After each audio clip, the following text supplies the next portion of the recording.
Hello, listeners. Today I have the pleasure of speaking with Stephanie Wang, who is the founder and CEO of Empathogenics. Previously, Stephanie was the president of the Alchemist's Kitchen and director of Evolver, a conscious lifestyle company in New York. She was also a documentary and narrative film producer and began her career in corporate finance on Wall Street and was a number one ranked equity analyst. It's incredible to see her journey, and how her mission has evolved over time is truly an example of living fearlessly. And I hope you enjoy this episode as much as I did.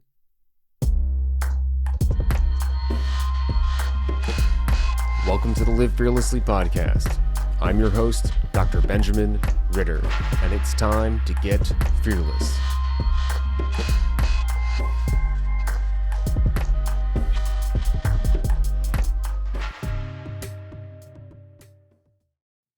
Like when I bring up word values, what comes to mind? That's a great question. I actually have to start from the point of view of my spirituality, if that makes sense, because so much of what I'm doing now and what motivated me to do that really comes from there. And the values, of course, also come from that journey. And that journey started because, I was and I grew up in Hong Kong. I grew up in a very conservative society, which really was expecting me just to be a lawyer, a doctor, or banker, right? And it was really completely not aligned with who I am and who I was at the time. And it was, it was very difficult. And growing up in a family that had those expectations, and I mean, this is not uncommon, obviously. And there was a huge cultural sort of pressure to not bust out on my own, so to speak, and do something different. But I had to, and I think I had to really overcome a lot of that and a lot of the trauma I had as a child. And that actually was what motivated me to really be a seeker. And because I just really wanted to understand, like, I do not believe that, life is suffering. I do not believe that one has to be small to please someone else. I just didn't buy into any of that. But I didn't have, this is so long ago when I was much, much younger, and I didn't have that context. So I really had to, whatever it was, read books, join or go to certain events, meet speakers, whatever it was, and discover various modalities, because a lot of that trauma and that process of healing involved physical healing as well, because obviously it's all connected. So the emotional, the physical, and the mental.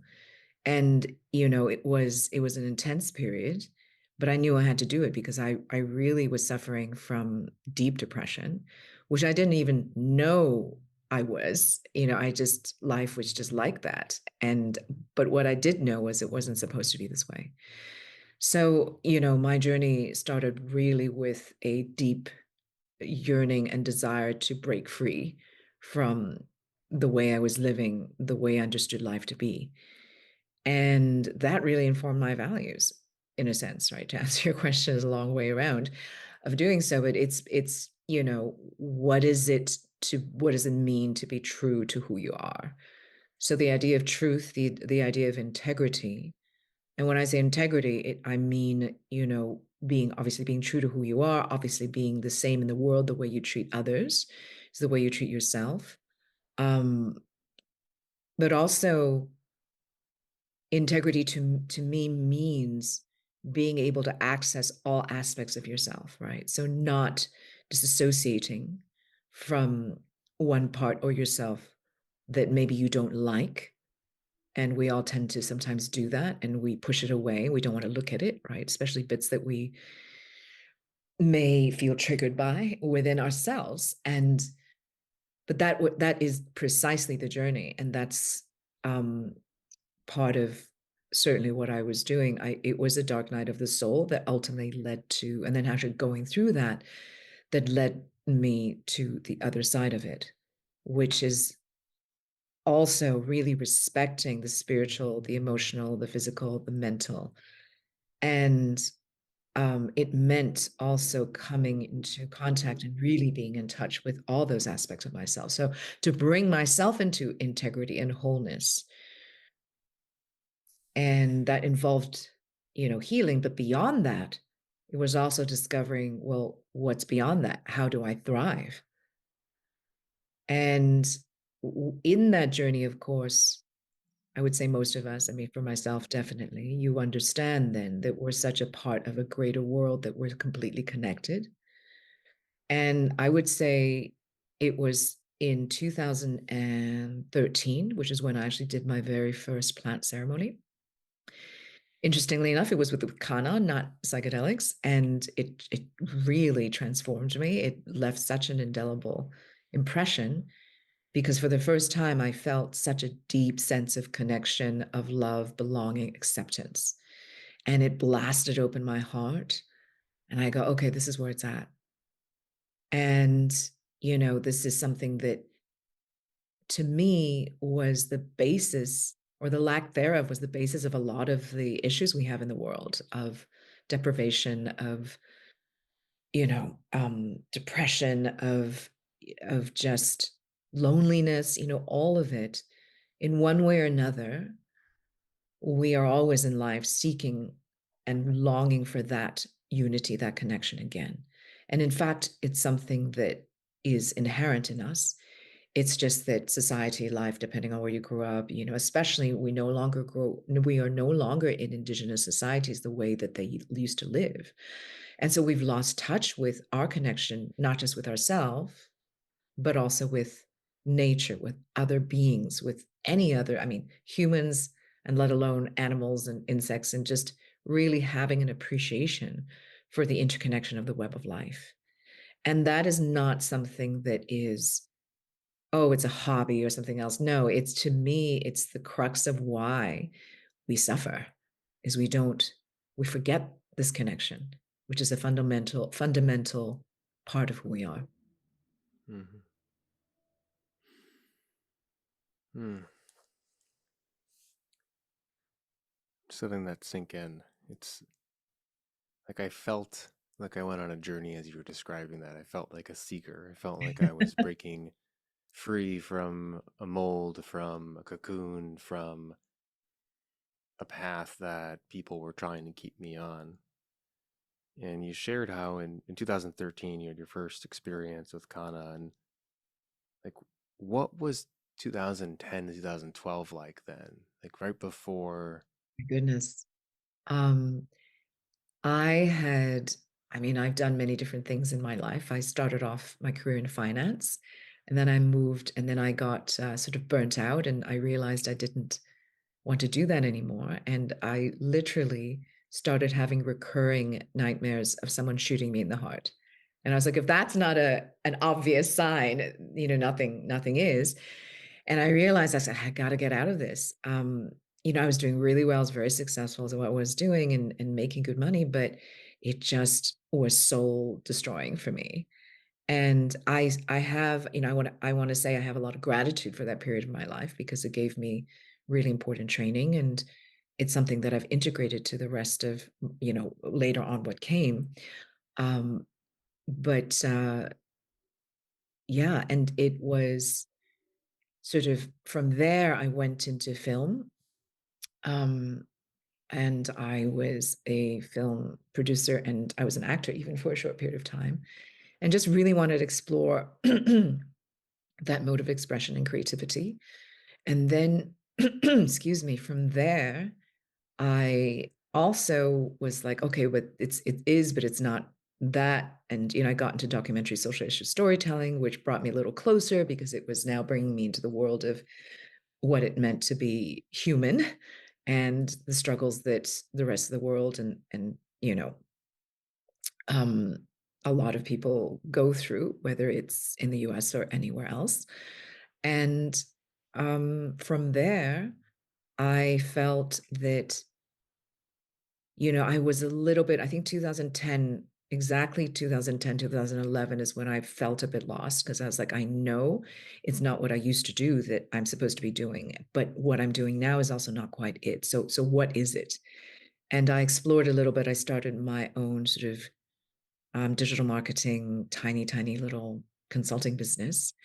And, still it wasn't it. And thank goodness I came upon plant medicine, which really opened a huge door for me. And I didn't know what to expect at all. I mean, I've dabbled in cannabis and a little bit of that before, but really had no knowledge in this arena. And after that very first ceremony, I then started also to experience and go and journey with, ayahuasca, psilocybin, and many other types of entheogens. And again, that just kept blasting open the door and allowing me to access some things that it's almost like a remembrance because a lot of it was incredibly eye-opening, but then a lot of it was just reminding myself of who I was and what it means to be here on Earth. And I knew at that time I had to really marry my biggest passion, which has always been in my life, um, elevating consciousness in the world and personal transformation. And but how do I make that a career? That's a huge topic. I mean, very wide spectrum. And lo and behold, it's actually through plant medicine. And this is why I keep going back to spirituality. It was actually through those circles that I met people that then connected me to the consciousness community in New York City, where I was living at the time. And I could have gone in different directions. I was like, okay, these are all the companies or the organizations that are doing things. And I ultimately ended up working with Evolver, which is a transformational community. It's like a post-New Age transformational community, mainly originally based on psychedelics. There was a psychedelic magazine called Reality Sandwich that had been, quite established at that time, but it was very niche in that way. And from there, I got exposed to even more of the people who are in this industry, in this sector. And then we also launched the Alchemist Kitchen, which is when I really started to get into the plant, not just psychedelic plants, but the herbal space, the botanical space. Um, and it's interesting because the way I've always thought about it is that, what does it take for someone to wake up? Right. So they're unhappy in their current life and they're like, oh, they think, okay, there's something more. I don't know what it is, but it's not with this. And oftentimes I have found that something has to happen almost physically, whether you're getting sick or you're just feeling, because it's simply because that's the easiest touch point for us. It's like something physical is tangible. Why am I having these migraines all the time? Why am I, suffering from panic attacks? Whatever it is, that's usually the catalyst for when, or that's sort of the knock on the door when you go, okay, now it's time to really look at this because you have to, because your health is in jeopardy, right? And so, my thought process was at the time going through it, going kind of helping people enter this arena instead of going through the mind, going through the body is something much more tangible. It's experiential, it's feeling, and it's powerful, and it's easier for people to access. So, it made sense for me to go, all right, well, then what is it that can be investigated in this area, right? And it's an easier access point for people to get into what it means to become more conscious. How do I heal? How do I thrive? And yeah, so it made sense to me. Wow. It's like we wake up to realize that we're in a reality that we can choose what we want to do with, but then we have to figure out what to do with it. And you've Yeah. really paved a beautiful path for yourself. But so it's interesting when we started talking, you mentioned kind of about this banker, doctor, traditional career path mindset that was constraining. Super Asian. Yeah. And then you went to finance. So then we were in finance, and then that leap to film, which just and acting, which just seems to be like how did that even get birthed? And then into kind of your own business. I think it was marketing, sort of. Yeah. Yeah, and then a And- journey. And Yeah. then in that journey, you started dabbling, it sounds like, with things that were important to you, that helped you connect with different aspects of your health, the mental, emotional, spiritual, physical, etc.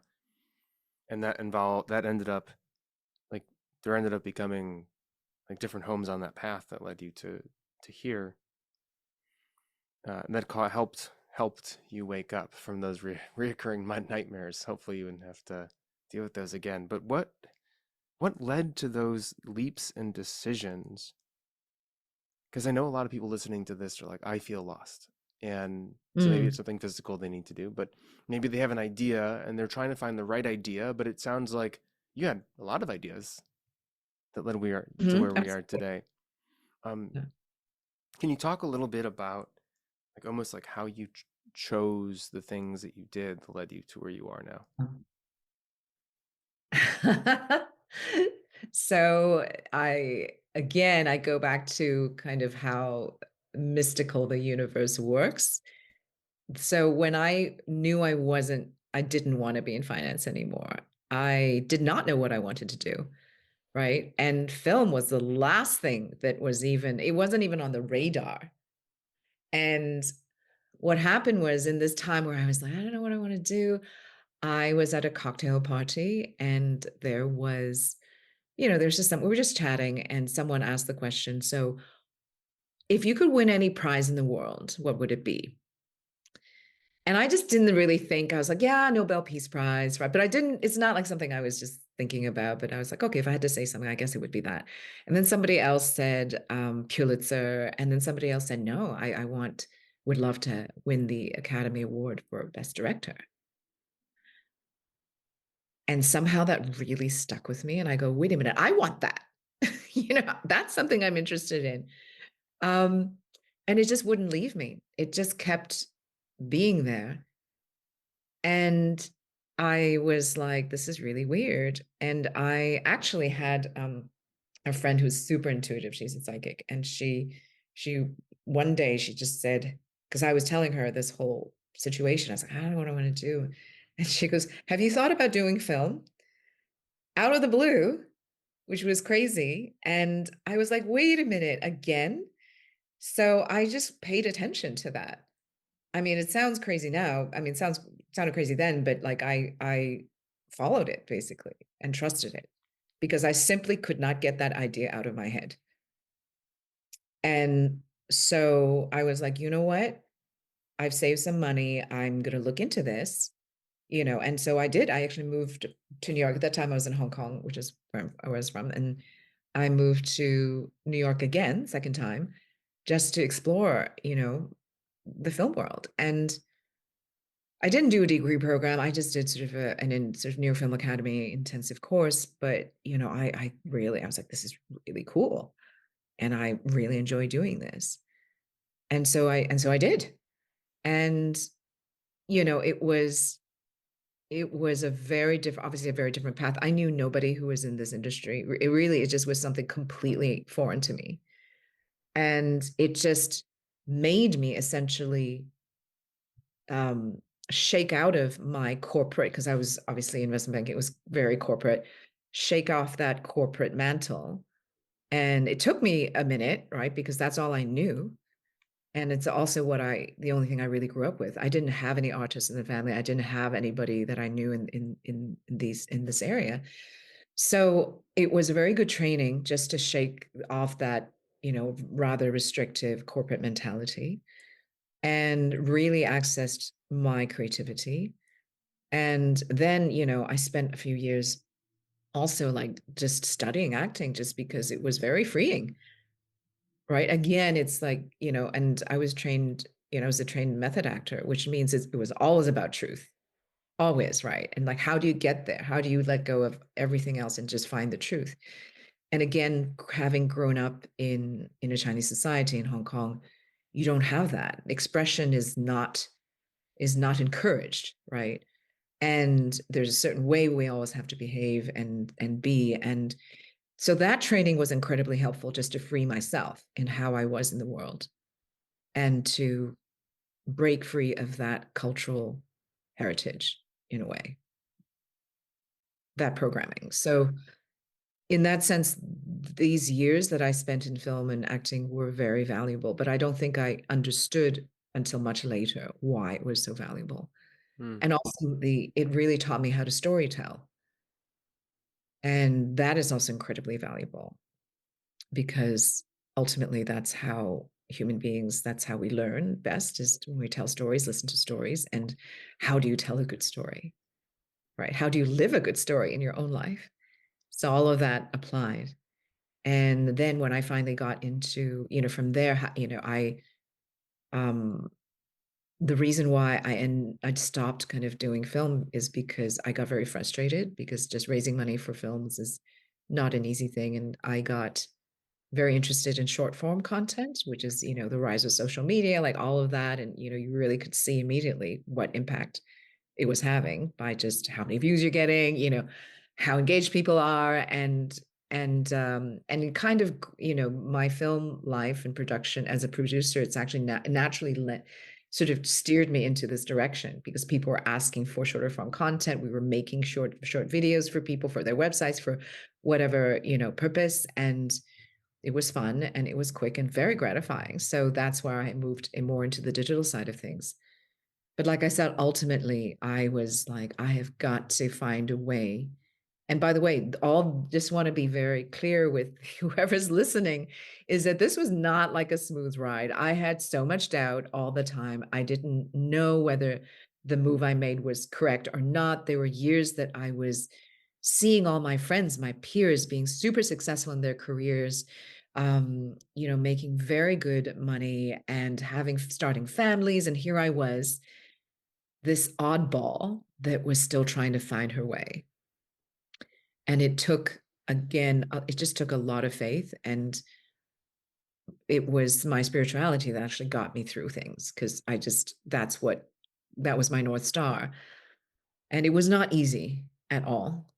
I don't want to make it sound like it was because it wasn't. And doubt was constant. And I had to keep trusting my inner voice. And I think definitely when when things changed, was definitely when I started, working with plant medicines. Then Mm-hmm. it was a much clearer message to me. Okay, you're on the right path, and this is where you go. And I will say this: that those journeys and having those psychedelic experiences and psychoactive, not just psychedelic, but psychoactive plant experiences as well, really led me to what I was doing then and now. So I credit our collaboration with plants in this sense. It was with, in this instance, it was with psychedelic plants. But, I think it's very funny because we keep, saying, oh, yeah, we're humans and we're top of the food chain. And I actually think that anytime we do plant medicine, it's their way of kind of hooking into our consciousness and kind of going, all right, well, why don't you do this? And let's go do this. And it's like, okay. And it's actually working with us in such a subtle yet powerful way to achieve their agenda, which is, Mm-hmm. hey, take care of the planet, be the stewards that we are meant to be. Mm-hmm. Humans are meant to be stewards, not owners. We don't take it with us. We're meant to be here to be good stewards of everything, right? Be the good gardener, Mm. create more abundance, leave the where you're at in a better place, create more goodness in the world in whatever way, right? And so to me, that's what we're here for. Mm-hmm. And being a good steward also means you've got to be a good student of life, and that, how you be a good steward is directly proportional to, well, how awake are you? How conscious are you? Because if not, you're just going to destroy the planet with excess consumption, thinking of everything as a transaction and treating your fellow human being not in the way that they should be treated or, you want to be treated. And to have a much wider view and understanding that hurting others is hurting yourself. It's the same. Mm-hmm. So, you know, let's not do that. How can we help each other thrive?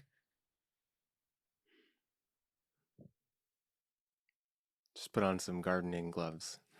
So, uh, so there was, I mean, success and doubt, success and doubt, success and doubt, and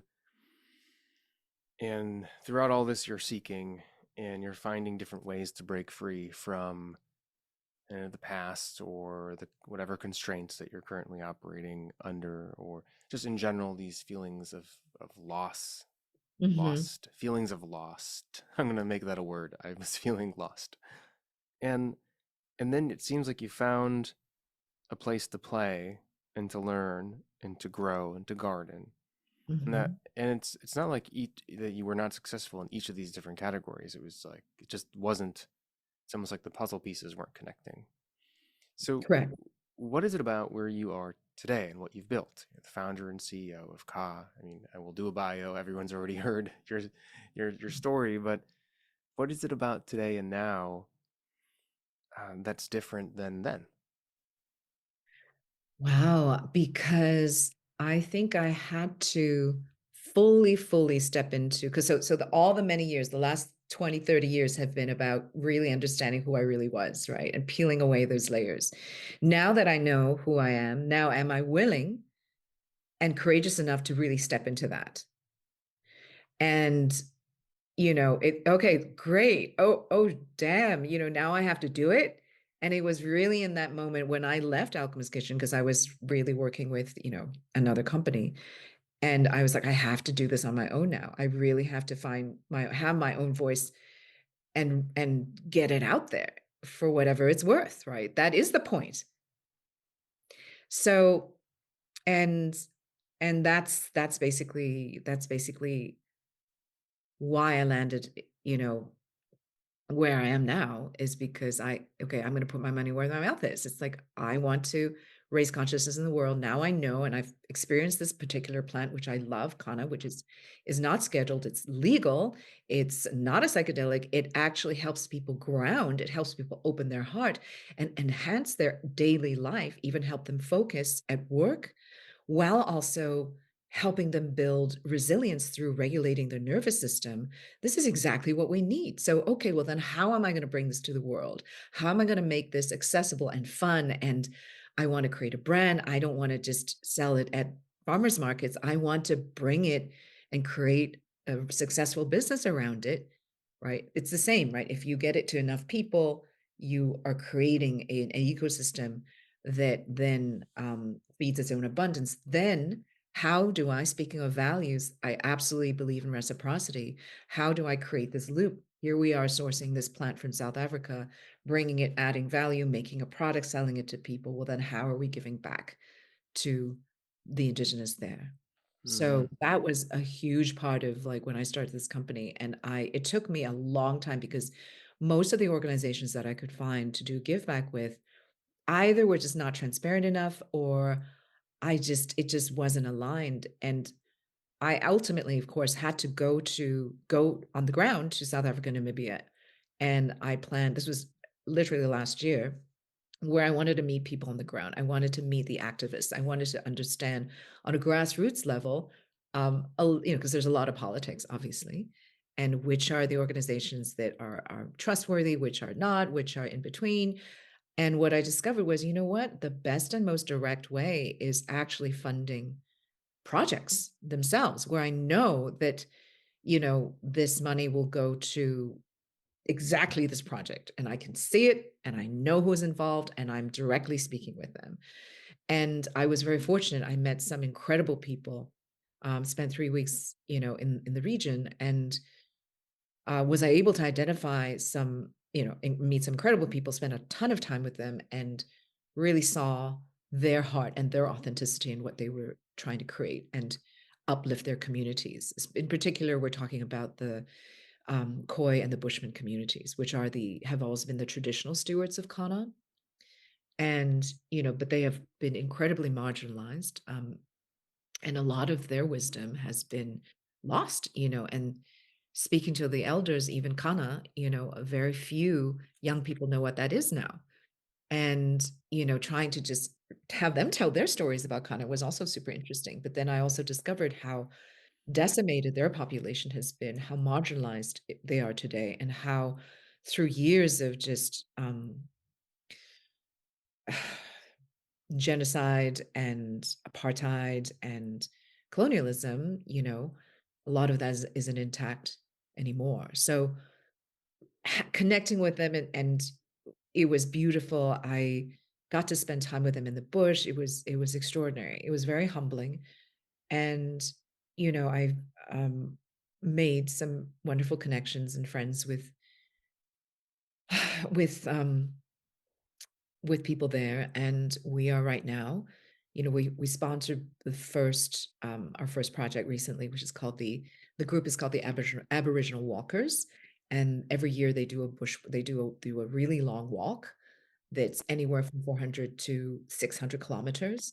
And, Bushman Pete takes everybody who wants to, like, to come with them, because during this walk, there's storytelling, there's really connecting with the land, the people, the animals in the particular areas.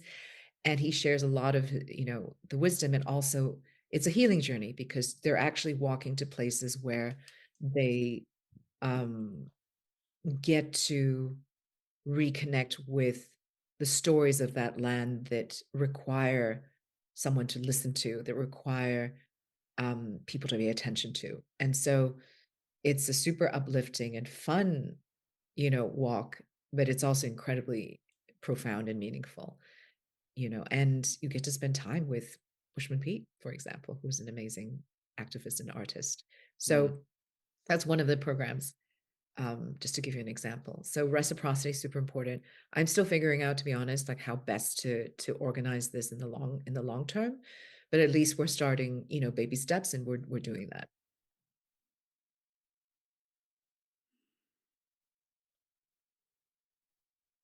All you got to do is take a step forward. And as you were talking, the question, can we know who we are without truly living? It came out in my mind. I think when I hear your journey and what you've done, which has led you to where you are, and it's like if you did not have to break free and didn't have to seek, then would you ever have been able to give back in the way that you are? Would you have had to? And I think about my own journey right now. I do the work I do because I want to help the people that I was. And it's like, well, if I Mhm. didn't go through the journey to who I am today, then I wouldn't have had that experience to want to give to the world in the way that I am. It's like this loop in a way Yeah. of like you have to have this experience to be able to then give back to that experience. But then it's like, well, then why did I have that experience in the first place? Why can't we just get rid of those experiences? But then if we get rid of them, would I end up in this place? It's No, almost you like you wouldn't. kind of need this. Life Yes, isn't about struggle, but you kind of need that um, for whatever the absolutely. reason And, is. and I think I want to say almost all of us, maybe I cannot say 100%, but I would say majority of us, especially who are in the healing practice, in the healing path, on the healing path, who are here as coaches, as mentors, as practitioners, as conscious business leaders. You usually more likely than not have gone through a ton of challenges so that you understand and can empathize. And in order to do the work that you're supposed to be doing, you have to understand what it means to struggle. You have to know what it means to suffer,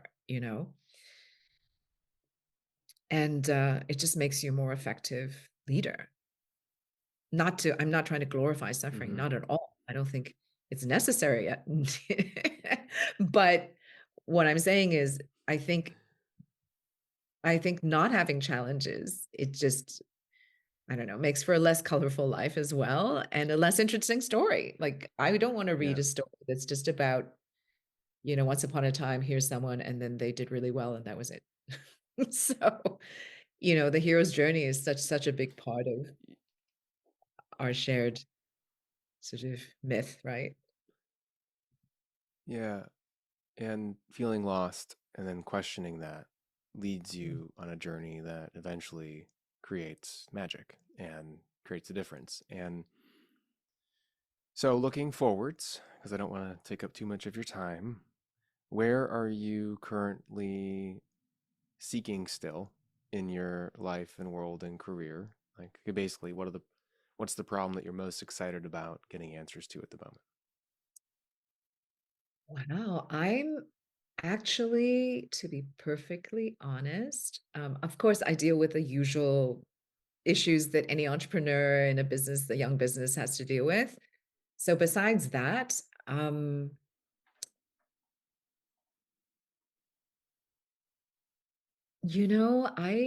honestly, I truly believe entrepreneurship is a spiritual path, especially if your business is one that is born of, a mission that you want to, like for us, for example, our cause mission is to restore full spectrum aliveness for all beings. So what does that mean? I I think I'm at a point now with Ka that we absolutely know why we're here. We know our purpose here, and that is there's no doubt about that. What this can become is a whole other thing, but again, we're still in the beginning stages of it.